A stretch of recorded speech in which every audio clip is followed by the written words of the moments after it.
حقیقی عرفان کے آج کے اس پروگرام میں عزیزو جس طرح عصمت و تورات ہے انجیل، یعنی تورات اور انجیل کی حقانیت، آج ہم یہ دوسرا حصہ پروگرام پیش کر رہے ہیں۔ اس سال و تواتر ان رسولوں کی معرفت جو باتیں ہم تک پہنچی ہیں، ہم اس میں آپ کو خوش آمدید کہتے ہوئے سلام عرض کرتے ہیں، اور اس ایمان و یقین کے ساتھ کہ آپ کو خداوند اس میں ضرور برکتیں عطا فرمائے گا، اور بے شک وہی ہے جو ہمیں برکتیں دیتا ہے، اسی کا فضل ہے ہم پر۔ ہم نے گزشتہ نشست میں یہ پیش کی تھی کہ وہاں تک کہ اسکندریہ تک ہم پہنچے تھے، اور اس میں ہم نے بشپ کلیمنٹ ایک بزرگ تھے، ان کا ہم نے تھوڑی سی پیش کی، تو تھوڑی سی ساری باتیں جو ہم تک پہنچی ہم ان کو پیش کریں گے، اس کے بعد ہم آگے چلیں گے۔ تو آج ہم ترتولین ایک بزرگ گزرے ہیں، اور یہ 190 سے 220 تک ان کے یعنی 190 میں یہ پیدا ہوئے تھے مسیح میں، اور 220 میں ان کا انتقال ہو گیا، اور انہوں نے حواریوں کے بارے میں لکھا ہے۔ آج ہم جب کلیسا کی زندگی دیکھتے ہیں تو اتنی کٹھن نہیں ہے، اتنی سخت ترین نہیں ہے، بہت آسان ہے، لیکن جنہوں نے ابتدا میں محنت کی، خدا ان کے ساتھ تھا، اور خدا ہمیشہ پاک و پاکیزہ لوگوں کے ساتھ رہا ہے۔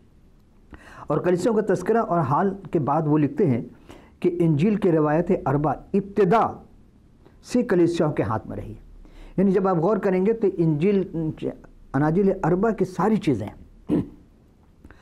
کہ اناجیل اربع کی ساری باتیں وہ سب کے سب وہ اس اپنی کتاب میں درج کیے ہیں، اور کہا کہ وہ کلیسیوں کے ہاتھ میں تھے، عام لوگ نہیں تھے۔ وہ ظاہر سی بات ہے، دیکھیں آپ ایک ملک سے دوسرے ملک میں اپنا اگر کوئی سفارت کو بھیجتے ہیں، سفارت خانہ بناتے ہیں، تو کیا معمولی آدمی جاتا وہاں پہ؟ نہیں، وہاں کے زبان کے لوگ جاننے والے ہوں گے، وہاں کے رہن سہن سے واقفیت ہوگی، وہاں جب آپ جن لوگوں کو بھیجیں گے وہ آپ کے ہمارے ملک کے یعنی جو جس ملک میں بھیجتے ہیں وہاں کے وہ اچھی طریقے سے اپنی بھی زبان میں واقفیت رکھتے ہوں گے، اور نیک لوگ ہوں گے، آپ بد کرداروں کو وہاں نہیں بھیج سکتے۔ اسی طرح خدا بھی اپنے کام کے لیے ان نیک اور با ایمان لوگوں کو منتخب کرتا ہے۔ وہ لوگ وہاں پہنچے اور انہوں نے کلیسیا قائم کی۔ پھر ہم دیکھتے ہیں کہ اور ہم مسیحی لوگ سب کے سب اکٹھے ہوتے تھے ان کلیسیا میں، تاکہ الہی نوشتوں کا مطالعہ کریں، یعنی کہ سب کچھ جانے کے پھر بھی ساتھ مل کر سب کا سب مطالعہ کرتے تھے، اور انہوں نے اپنی ایمان کو غذا پہنچاتے تھے۔ خدا کے کلام سے روح کو غذا ملتی ہے، اور عزیزو جب ہم دیکھتے ہیں کہ روحانی غذا کے لیے، جسمانی غذا کے لیے ہم جو چیز کھائیں، لیکن اس میں بھی ہے کہ آپ حلال اور حرام دیکھ کر کھائیں، تو آپ بتائیں کہ جو روحانی غذا ہے، چونکہ جسم تو فنا ہے، جسم کو تو موت واقع ہو جائے گی، روح کو موت نہیں ہوتی۔ الروح امر ربی، روح خدا کا امر ہے، سورہ یاسین میں یہ ارشاد ہوا ہے کہ الروح امر ربی قل روح امر ربی، روح خدا کا امر ہے۔ تو جو خدا کی بنائی چیز ہے، یہ تو سب چیز بنائی ہوئی ہے، لیکن وہ امر ہے، اسے موت واقع نہیں ہو سکتی، تو اس کو بھی غذا چاہیے۔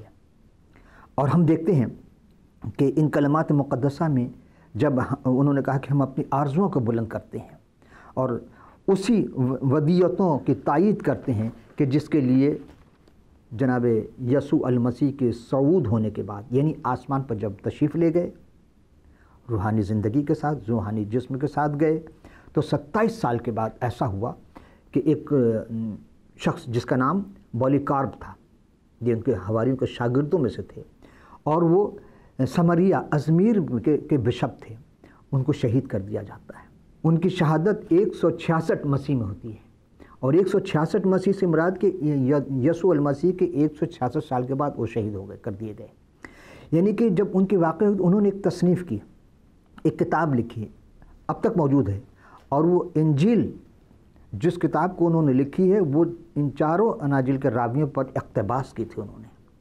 اسی طرح عزیزو جب ہم دیکھتے ہیں دوسری صدی عیسوی میں، یعنی 200 سال جب ہونے والے تھے، مسیح ائمہ اکرام جنہوں نے اپنی تعلیم کی بنیاد کے لیے الہی نوشتوں کے اقتباسات لیے، دیکھیں جتنے بھی اس وقت لوگ تھے، اور جیسے جیسے ترقی ہوتی جاتی روحوں میں، اور تو ہم دیکھتے ہیں کہ کلام الہی کے ذریعے سب اپنے آپ کو استوار کرتے ہیں، اور اسی طرح جن میں ایک بزرگ جس کا نام پاپیاس تھا، اور جوہرہ پولس رسول کے شہر میں کہ 110 میں یہ بشپ ہوئے، یعنی 110 عیسوی میں مسیح میں.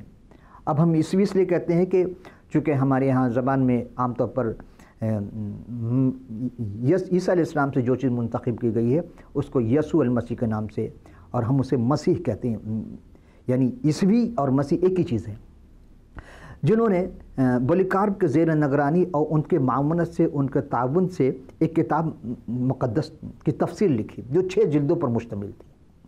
اور یہی نہیں بلکہ اس میں یہی عالم بتاتے ہیں کہ انجیل شریف کی ساری جتنے بھی ہیں وہ کلیسائی زبان میں یعنی یونانی زبان میں تھی، خوب رائج تھیں. اور وہ انہوں نے یہ بھی بتایا کہ مرقس یا یوحنا یا پطرس کے جتنے بھی ساتھ تھے یا ان کے ہم خدمت گزار تھے یا ان کے ہم اثر تھے، ان کی روایت کردہ وہ انجیل شریف کی وہ مسیحوں میں جو کہ مقدس سے اول رائج تھی وہ بعد تک رائج رہی، کوئی تبدیلی نہیں ہوئی. اور اسی طرح ایک اور شہید جنہیں یوستین کہا جاتا ہے، جو کہ ایک بہت ہی بزرگ اور یہ فلسفی بھی تھے، اور یہ پہلے تو یہ ایک بت پرست تھے، لیکن عزیزو جب انہوں نے حقانیت کو تلاش کرنے کی کوشش کی کہ حق کہاں ہے، اور وہ حقیقت میں اس حقیقی عرفان کو حاصل کرنے کے لیے جب یہ مسیحیت کو اختیار کیا، ادھر جب انہوں نے قدم رنجہ فرمایا اور انہوں نے اس مسیحیت کو قبول کیا، خداوند یسوع مسیح کو قبول کرنے کے بعد ہم دیکھتے ہیں کہ ان کی 89 سال کی عمر میں جب یہ پیدا ہوئے تھے تو اس عظیم مفکر نے مسیحیت کے دفاع کے لیے جو جواب لکھے، کیا نام تھا ان کا؟ یوستین. اور یہ بت پرست تھے، لیکن یہاں یہی مسئلہ ہے کہ کسی بھی شخص کا زمانہ کوئی سا بھی ہو، کوئی بھی مذہب ہو، کوئی بھی زبان ہو، کوئی بھی ملک ہو، اس سے سروکار نہیں ہے. جب بھی وہ خدا حقیقی عرفان اپنے رب، اپنے پروردگار کی حاصل کرنا چاہتا ہے تو اسے اس در پہ سر جھکانا پڑتا ہے.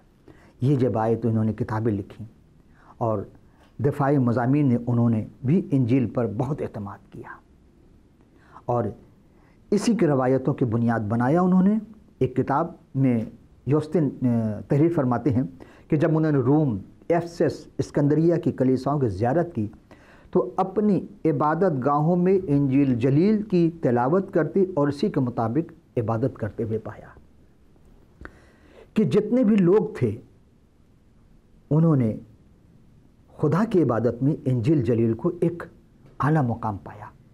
اور جب بھی وہ دیکھے کہ ایک ہی جیسا جس شہر میں گئے، جس ملک میں گئے، مختلف زبان کے لوگ تھے، لیکن وہاں پہ ان کو یہی چیز ملی کہ وہ ایک ہی طرح کی عبادت کرتے تھے، وہی انجیل شریف تھے ان کے پاس. اور یوستین 30 سال کے بعد جب بہیوگیوس کے ہوئے تو انہیں شہید کر دیا گیا. بہیوگیوس میں ان کو شہید کیا گیا. انہوں نے فلسطین سے لے کر روم تک کا سفر کیا تھا، اور سارے اسقفوں سے ان کی ملاقات ہوئی.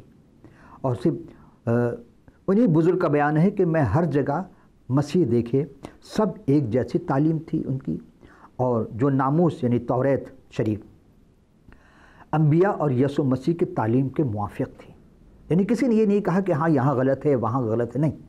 یہ اور بات ہے کہ سمجھنے والے کچھ اور سمجھے اپنے کم علمی کے باعث، کم مائیگی کے باعث. لیکن پھر ہم غور کرتے ہیں تو ایک اور آرمینیس ایک بزرگ گزرے ہیں 140 مسیح میں، جو ایشیائے کوچک میں پیدا ہوئے تھے.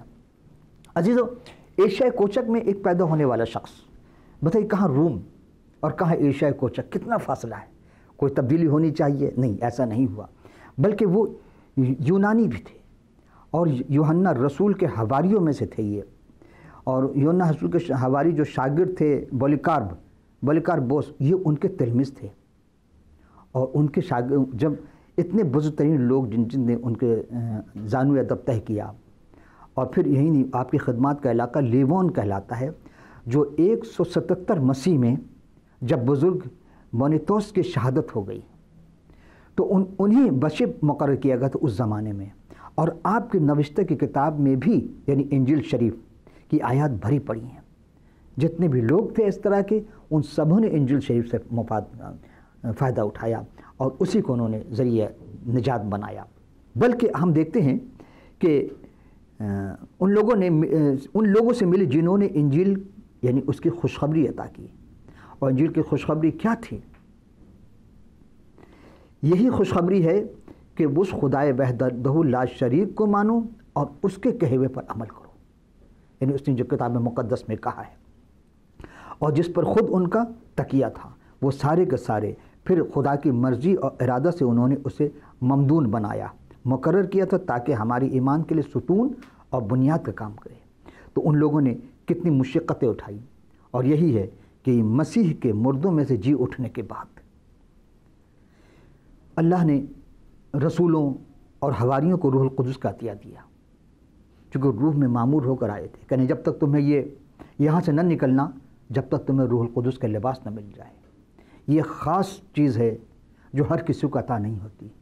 دعویٰ کرنا تو آسان ہے کہ جی میں بہت کچھ جانتا ہوں، لیکن عزیزو وہ لوگ جو سب کچھ جاننے کے باوجود وہ کبھی نہیں کہتے کہ ہاں ہم بہت کچھ جانتے ہیں۔ آپ دیکھیں گے جس درخت میں پھل زیادہ ہو، جس شاخ پہ پھل زیادہ ہو، وہ جھک جاتی ہیں۔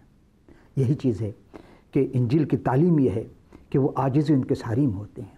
جو جتنا بڑا عالم ہوتا ہے وہ اپنے آپ کو خادم کہتا ہے، اور یہ کوئی تعلیم یہی ہے کہ تم سب سے جو بڑا بننا چاہتا ہے وہ سب سے چھوٹا بنے، اور جس کے ذریعہ ہر چیز انہیں پہچان اور حقیقی عرفان حاصل ہوتی ہے۔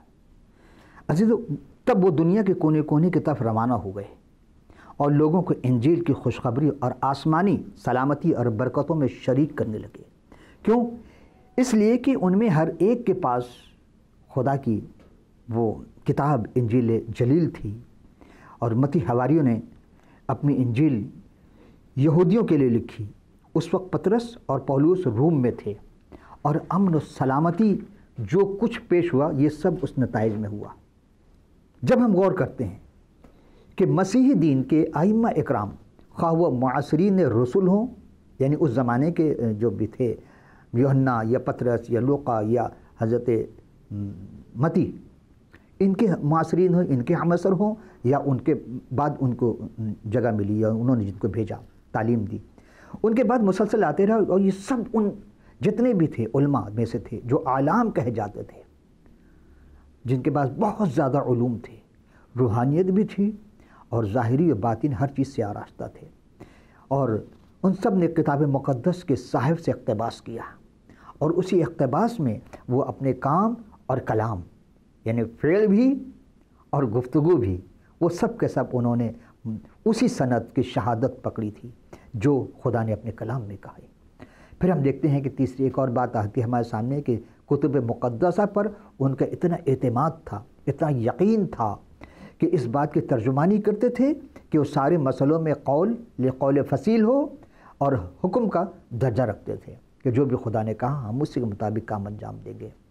یہی وجہ تھی کہ عزیزو کہ خدا نے ان کو خوب برکتیں دیں، اور وہ سب اپنے دینی اور مذہبی مجالس ہو، محافل ہو، اجتماعات ہوں یا عبادات میں سب کے سب صحائف کتب مقدسہ کی تلاوت اور تشریح اور تفسیر بیان کرتے تھے، اور اسی سے ایک دوسرے کو فائدہ پہنچاتے تھے، ایک دوسرے کو اس میں شامل کرتے تھے، شریک دعا بناتے تھے، اور روح القدس کی تحریک میں وہ تاثیر عمل پیدا ہو جاتی تھی کہ جب ہم دیکھتے ہیں کہ انہوں نے ضخیم تفسیریں لکھیں اور ساری باتوں پر اکتفار کیا جو مبشروں یعنی خوشخبری دینے والوں کے معتمد علیہ باتیں تھیں جو ان میں ہوتی تھیں۔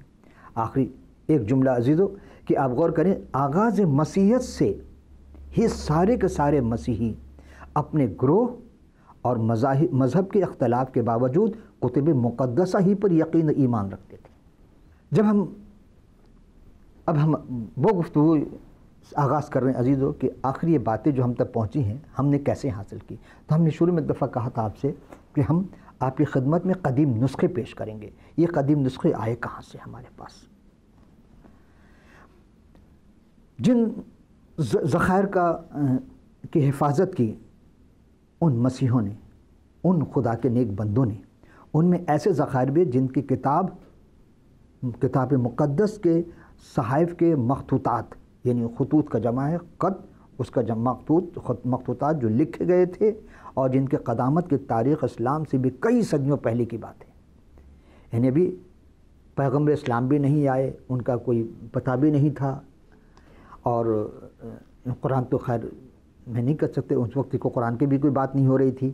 تو ان سے کئی سو سال پہلے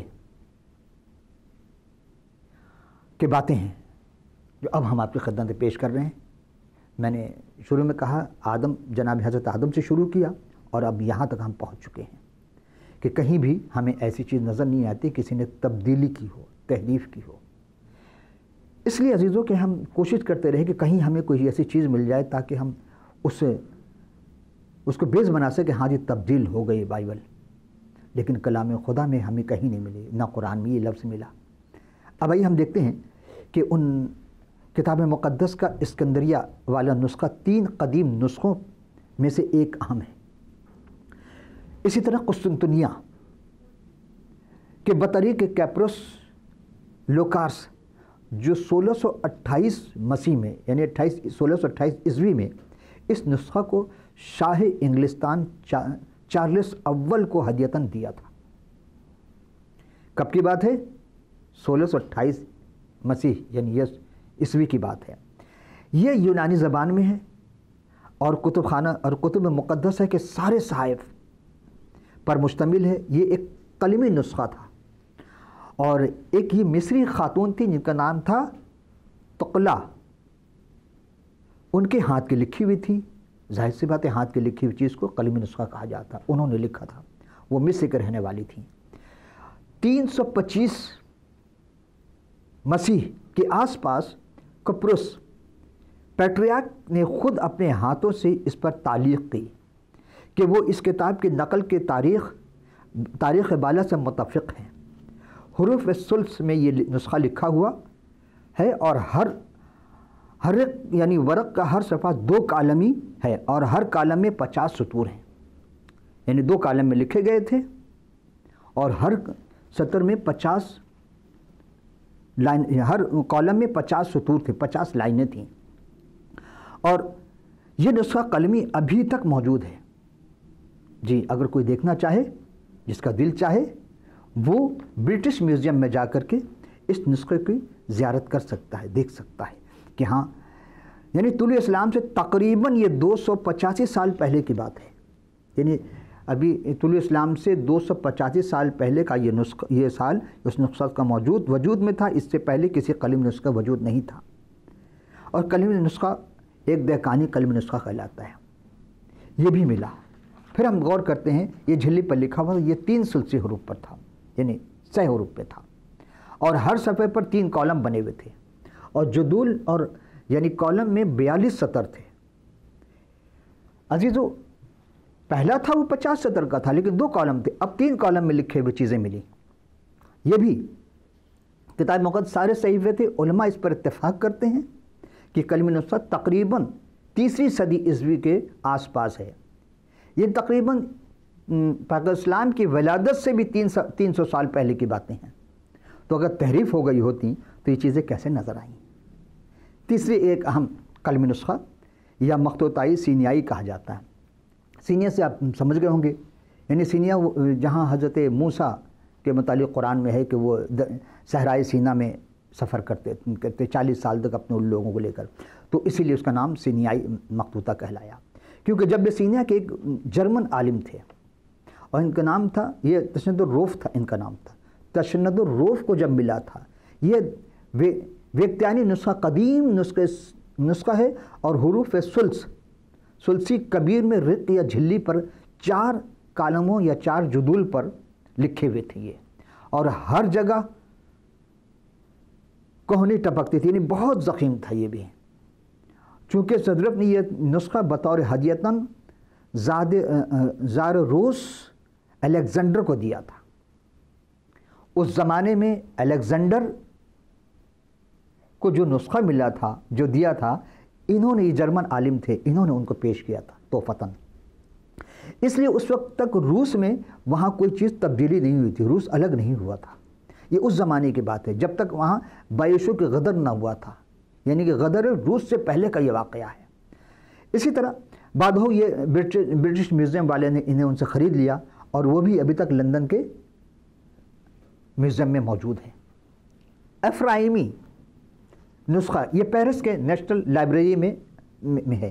اس میں سارے صحائف جتنے بھی نازل ہوئے تھے، یہ جتنے بھی تھے، ان کی زبان بھی یونانی ہے، اور یہ کھال پر حسین حروف میں بڑے خوبصورت انداز میں لکھا گیا ہے، جن میں نہ حرکات کے لحاظ سے نہ فواصل، اور ہر صفحہ کا حروف اور اول بہت جلی ہے، یعنی جس صفحے کا آغاز کیا وہاں جلی حروف میں لکھا گیا ہے، اور اس کے بعد پھر ہر حروف کو بڑے خوبصورت انداز میں تحریر کی گئی ہے۔ عزیزو، اب ہم یہ غور کرتے ہیں کہ یہ تمام قلمی نسخے اور مخطوطات جتنے بھی ہیں ایسے دستاویزات ہیں، اور ہر طرح دعا یا ادعیہ اگر تحریف کو باطل ٹھہراتی ہیں، کیونکہ ان سب اسلام اور قرآن سے صدیوں پہلے کی ہیں۔ جو بائبل ہمارے درمیان آج رائج ہے اور جو تمام عبادت خانوں میں اس کی تلاوت کی جاتی ہیں، وہ سب نسخے مختلف ہونے چاہیے پھر، جبکہ ایسا نہیں ہے۔ کتب مقدسہ پر ان نسخوں کے علاوہ قرآن شریف بھی شہادت صحت دیتی ہے، جو 7ویں صدی عیسوی میں ہے۔ عزیز، اس کے بعد آپ کا بھی چاہتا ہے کہ ہاں ہم اس کے بارے میں مزید گفتگو کریں، لیکن عزیزو، اب دامن وقت میں ہمارے ساتھ یہی ہے کہ گنجائش بہت کم رہتی ہے، لیکن ایک چیز میں آپ سے عرض کرتا چلوں کہ کتاب مقدس کے صحت پر قدیم مخطوطات کی شہادت بھی ہمارے پاس ہے۔ قمطران کا آپ نے نام سنا ہوگا، یہ فلسطین میں ہے۔ برون کے قریب قمران کے غار ہیں، جن میں ایک مکمل مخطوطہ عبرانی زبان میں یسایہ نبی کے صحیفے سے ملا ہے۔ کتابت اور لغوی مفروضات کی تحقیق سے یہ پتہ چلا کہ یہ مخطوطہ 2 صدی قبل مسیح کا ہے، یعنی ہمارے درمیان جو صحیفہ آج اب تک رائج ہے اس میں اور مخطوطات میں یکسانیت ہے، کوئی تبدیلی نہیں ہوئی، یعنی قبل اسلام بھی جو چیزیں تھیں بعد میں جو لکھی گئیں یا آج تک جو ہے کوئی تبدیلی نہیں ہوئی۔ پھر ہم غور کرتے ہیں کہ کتاب مقدسہ کے کئی اور صحائف بھی دستیاب ہیں، مثلا احبار، صحائف ایوب، زبور، حقوق، زبور شریف یعنی اس کے بعد حقوق۔ ان مخطوطہ متون یعنی متن اور نصوص سب کے سب کے درمیان آج جو ہمارے پاس مروج ہے رائج، اس صحائف میں سب کے سب ویسے ہی اسی مطابق ہے، اور یہ ایک فہرست بھی ہے کتب مقدسہ کی ملی ہوئی، جس میں وہ صحائف جو آج ہمارے مروج ہے وہی ہے، صرف ایک صحیفہ نہیں ہے، اس میں کہتے ہیں وہ آستر کی کتابیں جو نہیں ہے، ممکن ہے وہ چونکہ اس میں نہیں ملی، لیکن ہے یہ ساری کی ساری من نوع وہی ہے۔ اسی طرح استروی ایک ہمارے پاس ہے، جو 1877 مسیح میں یا عیسوی میں قاہرہ کے قریب ریت میں دبے ہوئے جو مخطوطات ملے ہیں انہیں اسرنوی کہتے ہیں، ارسنوی کہتے ہیں، اور ان میں ورق یعنی بردی میں لکھے ہوئے ہیں، اور بہت سے کاروباری دستاویزات بھی ان میں شامل ہیں۔ لیکن اسی انبار میں یوحنا کی بھی لکھی ہوئی ایک انجیل دستیاب ہوئی ہے، جس کی کتابت 125 عیسوی میں ہوئی۔ آس پاس کے لگبیر یہ بھی ہمارے یہاں جو آج مروج ہے اس میں کوئی تبدیلی نہیں ہوئی۔ عزیزو، اب ہم گفتگو کو یہاں اختتام پذیر کرتے ہیں، اور آئندہ نشست میں ہم پھر چلیں گے اس کے ایک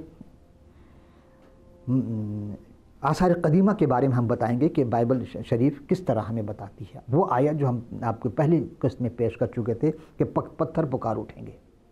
عزیزو، اب آئندہ نشست کے لیے اجازت چاہتے ہیں تو اس وقت کے لیے خدا حافظ و ناصر۔